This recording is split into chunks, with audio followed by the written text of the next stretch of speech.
Greetings, you're in the studio with me, Katerina Nesterenko. Today, here's what we're discussing. A terrorist attack in Sydney, Australia. Islamists opened fire at a Hanukkah celebration on the beach. Ukrainian armed forces delivered powerful drone and ballistic missile strikes on Crimea, and in Russia, oil depots and electrical substations are burning. The strike also hit a fuel train. Achilles' fighters blew up a pipeline through which the enemy was infiltrating Kupiansk. Zelensky sees a significant chance for peace and is conducting a new round of negotiations.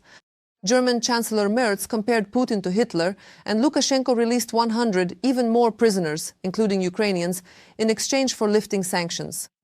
The largest protests against Orban's government took place in Budapest. The Prime Minister is accused of covering up child abuse in state care institutions. All this and more in just a few seconds, but right now, please like this video and subscribe to the Ukraine Today channel so you don't get lost on YouTube. Well then, let's get started. Sunday morning in Sydney. At the beach, where the first day of Hanukkah, the Jewish festival of lights, was being celebrated, a mass shooting took place. Two armed men opened fire on people gathered for Hanukkah events by the sea in a park not far from a children's playground.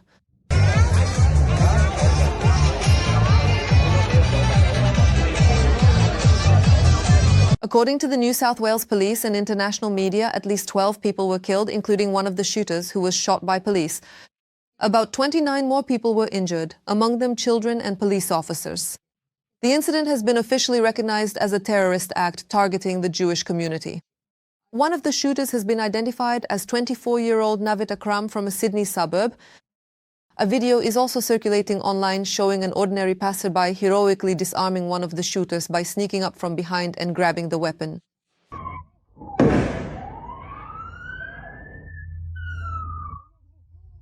Australian Prime Minister Anthony Albanese called the attack an evil act of anti-Semitism and a blow to the Australian way of life.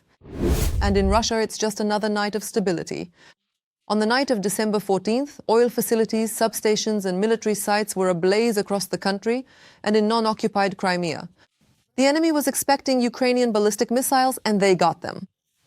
The temporarily occupied Crimea was thoroughly hit by drones and missiles. Explosions thundered across the entire peninsula. The air raid alert was announced at 21:08, and already by 21:22, local social media reported 4 powerful explosions at the airfield in Kupiansk.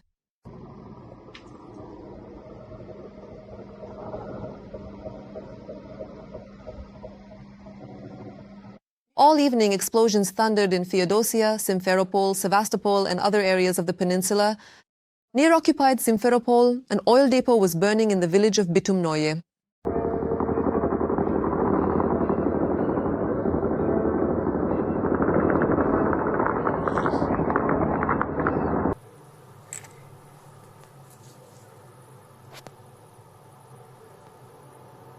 Also in Crimea, Special Operations Forces units used strike UAVs near the settlement of Intarne to hit a moving train carrying fuel for the occupying troops.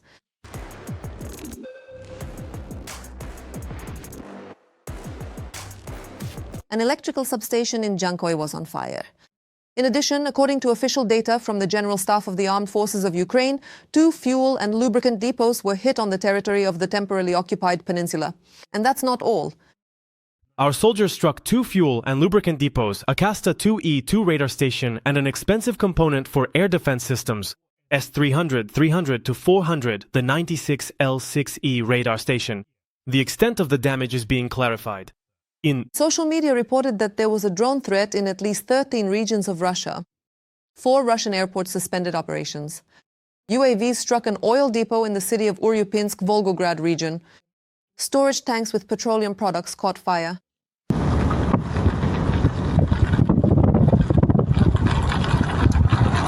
And in the Krasnodar region, reports say there was an attack on the Afipsky oil refinery, which had previously been targeted by Ukrainian drones.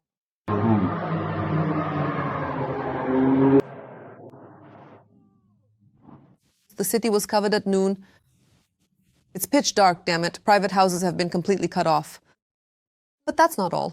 About 10 explosions thundered in the sky over Smolensk. The Slavneft Yanos oil refinery was also attacked. Locals report that a fire broke out in one of the city's districts. A hydroelectric power station is on fire in Smolensk.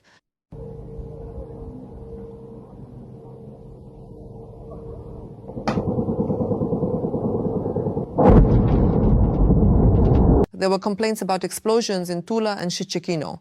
In Shchekino, there is the chemical plant Shchekino Azot, which is under Ukrainian sanctions. And at the Russian chemical plant Okron in Veliki Novgorod, after the drone attack on December 11th, the Russians tried to restart the damaged workshop. The result was positive. See for yourself.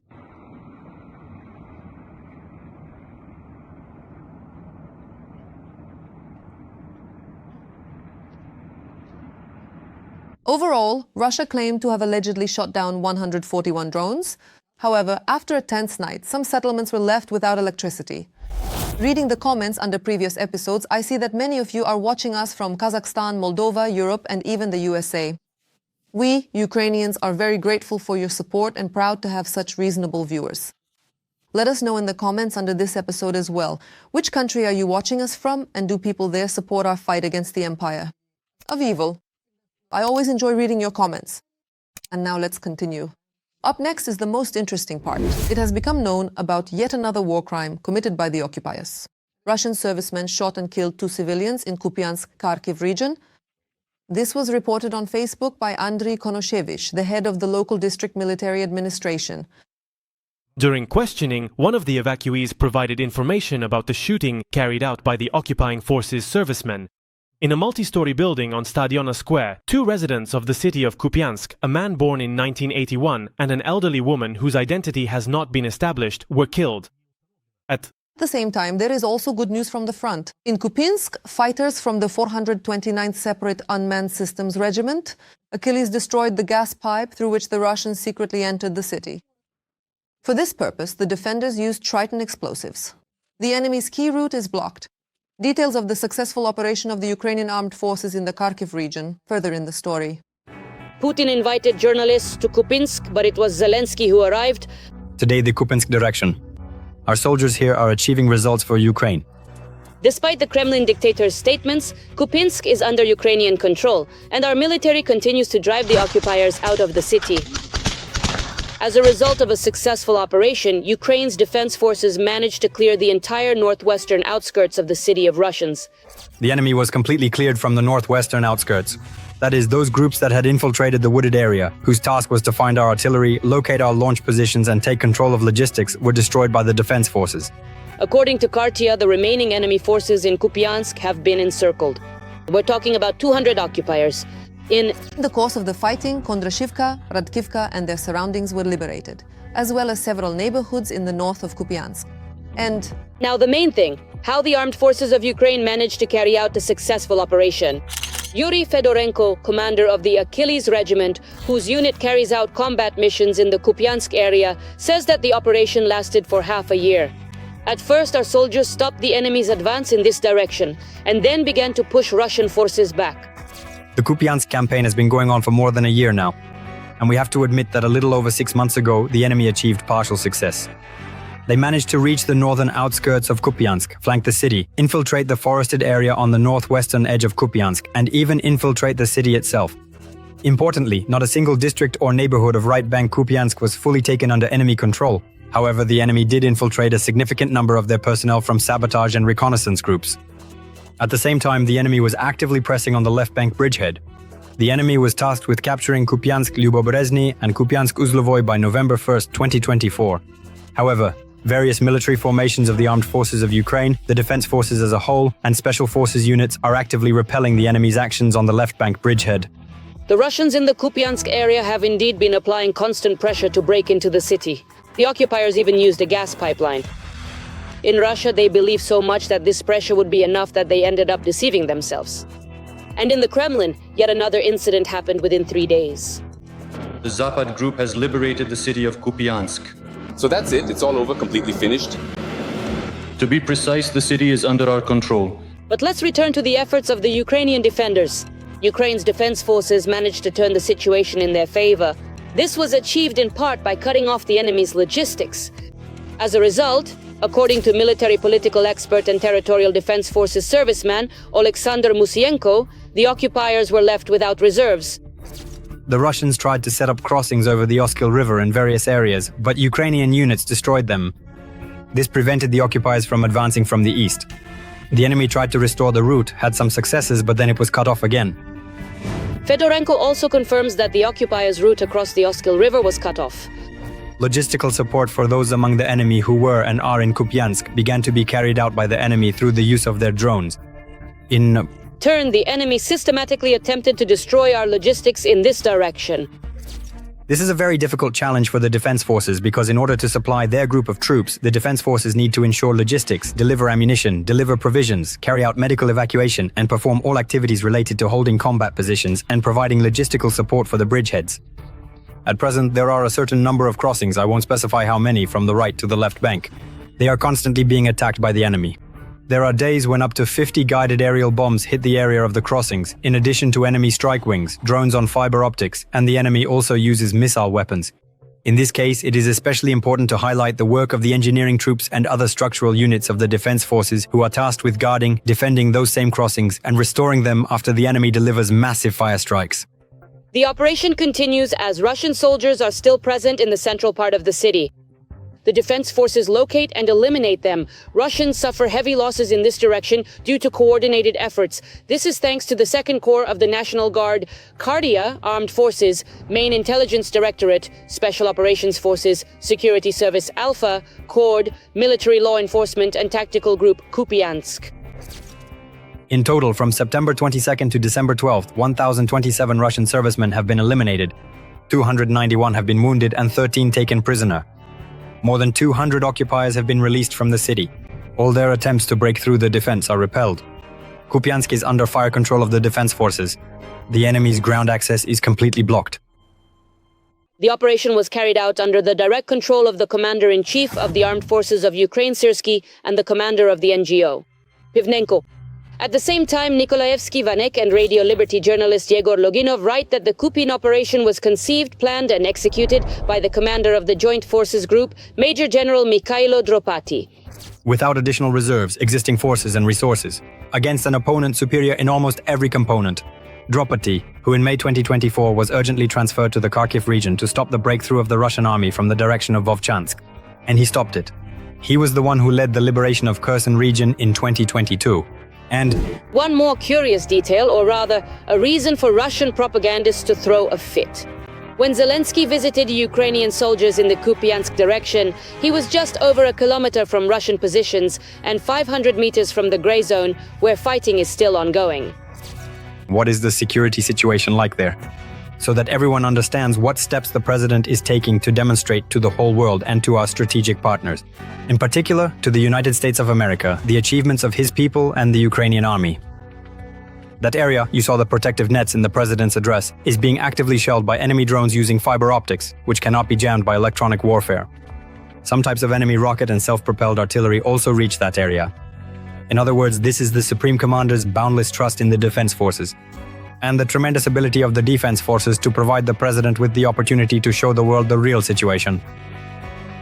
So once again, the Ukrainian defense forces have reduced the Kremlin's media pressure to zero, exposing Putin, either as a liar or a fool.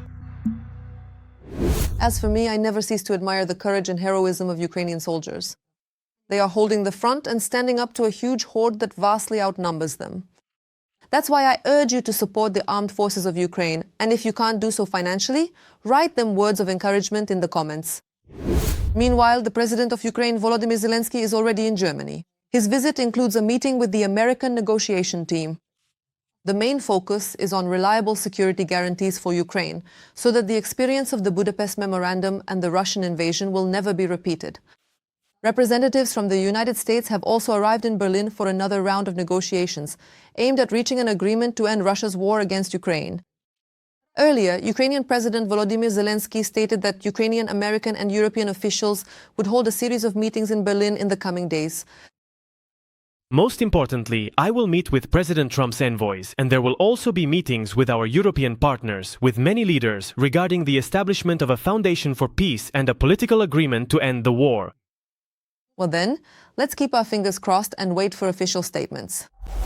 German Chancellor Friedrich Merz warned that Russian dictator Vladimir Putin will not stop at Ukraine in his aggressive foreign policy. Merz stated that Putin is interested in fundamentally changing borders in Europe and restoring the Soviet Union within its former boundaries. In his view, this poses a huge threat, including a military one, to the countries that were once part of that empire. This is Russia's aggressive war against Ukraine and against Europe. And if Ukraine falls, it won't stop there. Just like in 1938, the Sudetenland was not enough. Putin will not stop. Do you share the opinion of the German Chancellor? Write your thoughts in the comments. On Saturday, December 13th, some of the largest protests in recent years against Viktor Orban's government took place in Budapest. Tens of thousands of people, estimates range from 30,000 to 50,000. They took to the freezing streets with torches in their hands and plush toys symbolizing innocent child victims. The march was led by Peter Magyar, leader of the opposition Tisza party, who directly demanded the resignation of the prime minister. According to local and international media, the protests erupted after shocking footage leaked from a Budapest juvenile center, showing an employee brutally beating a teenager.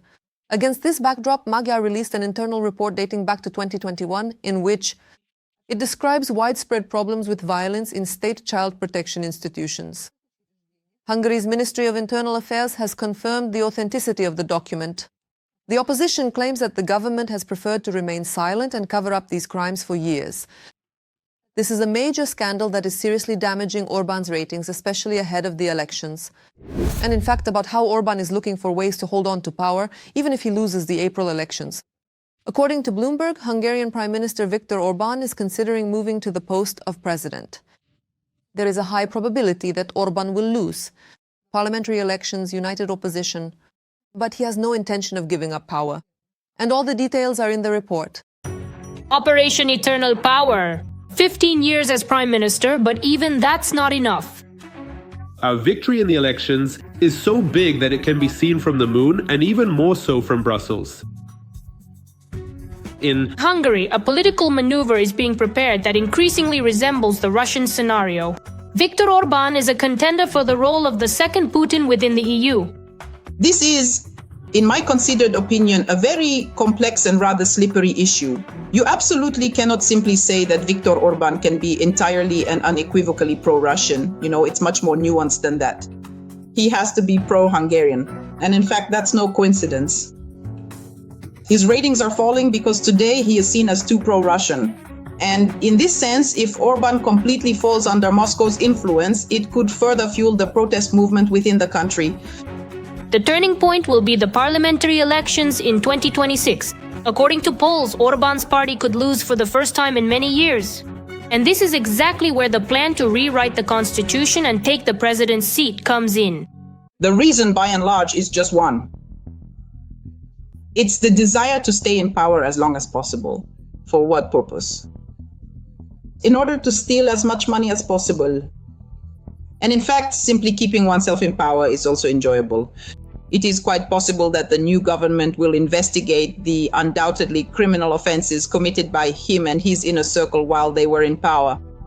In Hungary today, there is a parliamentary republic. Key decisions are made by the deputies and the government. But Orban wants to change the very model of power.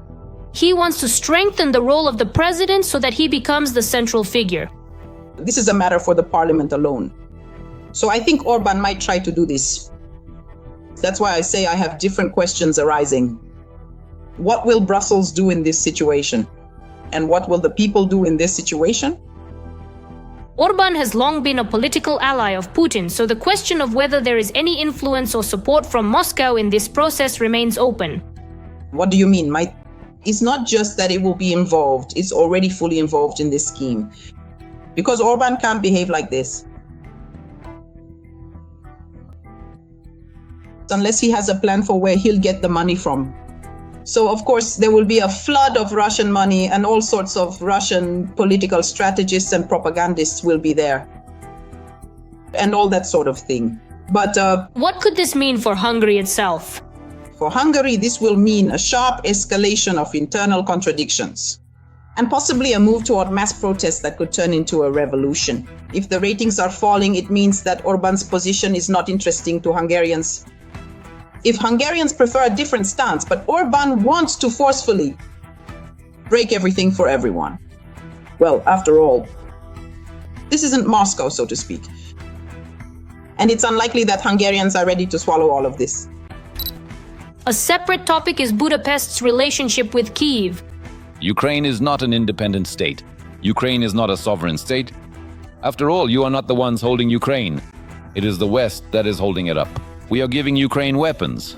Ukraine should not behave like a sovereign country. The strengthening of Orban's role could also affect Ukraine. Of course, it will affect Ukraine, absolutely. Because the more Orban falls into the Kremlin's embrace, the worse it is. Accordingly, he is already starting to promote the idea that, well, obviously peace must be made at any cost, and Ukraine should be divided. In other words, Orban will be pushing the Kremlin's narrative of dividing Ukraine. In my opinion, that's obvious. This is not the first time Orban has raised the issue of expanding the president's role. During his years in power, he has already revised the election rules. And on December 10th, the Hungarian parliament even approved a bill that will make it more difficult to remove the president from office in the future. However, at the same time, Orban's official representative called these reports fake. As with the story about the Kremlin, we always trust our own eyes and ears. So if we observe that legislative bills are already being actively pushed forward in parliament to make the process of impeaching the president significantly more difficult, and then in the very near future, there will undoubtedly be further strategic moves to substantially expand the president's executive powers, it becomes abundantly clear precisely where this entire situation is ultimately heading. But again, we trust the polls. We understand that Orban is most likely going to lose the spring elections, and that's why he's already trying to do something about it now. In exchange for the lifting of sanctions, the self-proclaimed president of Belarus, Alexander Lukashenko, released more than 100 prisoners, including 5 Ukrainians. The head of the main intelligence directorate, Kirilo Budanov, personally welcomed all those released from Belarusian captivity.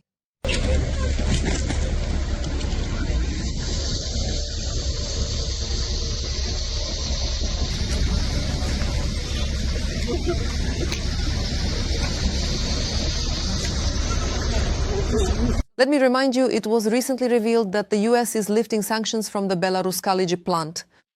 This enterprise is one of the largest producers and exporters of potash fertilizers in the world. After Russia's full-scale invasion of Ukraine, the company was subjected to sanctions. And in fact, just so you understand how Lukashenko plays the game called a bit for yours, a bit for ours. Here's a telling excerpt from an interview that Lukashenko gave to the wife of the US Special Representative. John Cole.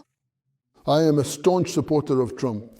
I have a relative, a close relative, the president of Russia, and I have a very good friend. From long ago, even before he led the country, that's Xi Jinping. So please don't ask any unpleasant questions about these 3 people. Well, just kidding. But that's not all.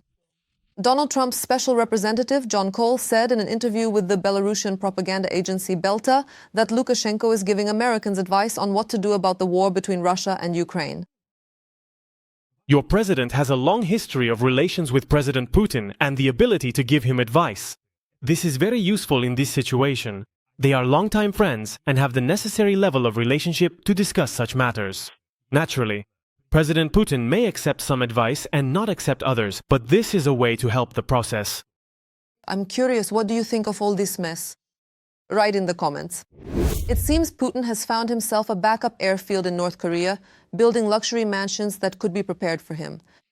At the same time, nearby, work is underway on a new cemetery and a museum to honor North Korean soldiers who died in the war against Ukraine. All the details are coming up in the report. In North Korea, in one of the most closed-off districts of Pyongyang, new buildings are rapidly springing up. Officially, this is a guest complex for friendly delegations. But according to journalists, this is exactly where a residence for Vladimir Putin may appear. The details of the project are being carefully concealed, but the scale is clearly not meant for ordinary guests. We have never ever had any serious doubt whatsoever that the North Korean leadership consistently takes our important agreements and understandings very seriously indeed. It is reported that rapid construction has begun on 3 luxurious mansions within the complex known as Kumsusan. Each of these new buildings is approximately 13,000 square meters. Could it be that soon the sound will be heard here again? The arrival of the Russian delegation? It's 1 o'clock in the morning, but in every window of every residential building, the lights are on. There are no dark apartments at all. Apparently, the residents received a special order from the local authorities, and this is also how they are to welcome the Russian leader. Every voice matters. Join our community, support independent journalism and help us bring you the truth from Ukraine. Become a member of Ukraine today. Join us now. The construction at such a symbolic location is no coincidence. It is in this area that those whom the North Korean regime wants to show special favor to are received. If the Kremlin is looking for a new reliable partner on the world stage today, then Pyongyang seems ready to offer not only that support, but also a roof over their heads. The relations between our two countries have risen to a new high level of allied partnership. The grand vision of the leadership of the two countries has become possible to realize. Ironically, it's right next door. The North Korean authorities are also building a new cemetery and a memorial museum for those who died in the war in Ukraine. Such placement is a deadly contrast. Elite palaces for allies stand next to symbols of war, sacrifice and loss. In recent years, relations between Russia and North Korea have experienced a scenario rare in international politics. From limited diplomatic contact to a close alliance, where words of friendship are backed by military and economic deals. Against the backdrop of the war against Ukraine, Moscow needs a partner willing to openly challenge the West. And North Korea is becoming that partner. Just now, together with the President of the Russian Federation, Comrade Vladimir Vladimirovich Putin, we signed a treaty on comprehensive strategic partnership between the Democratic People's Republic of Korea and the Russian Federation, which will forever shine in the history of the development of friendly relations between Korea and Russia. This is an important event. A special milestone in this story was marked by Putin's visit to Pyongyang last year. It was his first official visit in more than 2 decades. The North Korean leader welcomed him in the style of old newsreels with parades, honor guards, and a display of missiles. All of it was meant to highlight the historic moment.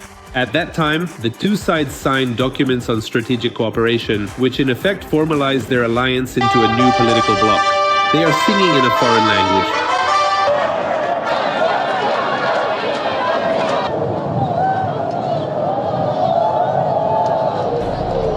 Since then, the exchange of gestures has only intensified. Pyongyang began to support Moscow more actively, both rhetorically and by supplying weapons that Russia uses on the front lines. In return, North Korea receives fuel, technical assistance, and the opportunity to expand its military programs under the cover of Russian support. The ideological component is no less important. Both countries strive to demonstrate their own path, where power belongs to a single person, dissent is suppressed, and the system revolves around the figure of a dictator. This shows how much Russia now depends on other authoritarian powers and how it is violating the agreement. The UN Security Council does not support North Korea's missile and nuclear programs. In this context, the construction of a residence in Pyongyang seems more like a logical step than an unexpected piece of news. The establishment of a permanent location for Russian delegations and possibly for extended visits by Putin himself reinforces the impression that Moscow and Pyongyang are preparing for cooperation not just for a year or two, but for decades. The mansions in the center of the DPRK's capital could become a kind of Russian home on the territory of a country that already lives in isolation, but is now increasingly opening its doors to Russian guests. Construction is ongoing, and satellite images show that the work is progressing quickly. Foundations have been laid, buildings are rising, and the area is expanding. North Korea is not accustomed to spending resources for nothing. If mansions of this scale are being built on one of Pyongyang's most closed-off sites, it means their role in the political future of the alliance has already been determined. That's all for now. Please like this video and don't forget to subscribe to our channel Ukraine Today so you don't miss our upcoming episodes. See you next time.